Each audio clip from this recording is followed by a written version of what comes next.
Upalokayukta K N Phanindra ಅವರು ಚಿತ್ರದುರ್ಗದ ಮಲ್ಲಾಪುರ ಕೆರೆಗೆ ಭೇಟಿ ನೀಡಿ ಪರಿಶೀಲನೆ ನಡೆಸಿದರು.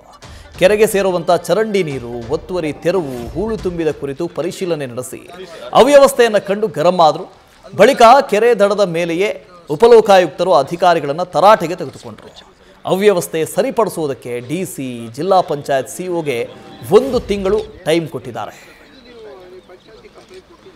ನೀರು ಫಸ್ಟ್ ನೀರು ಹೋಗುತ್ತೆ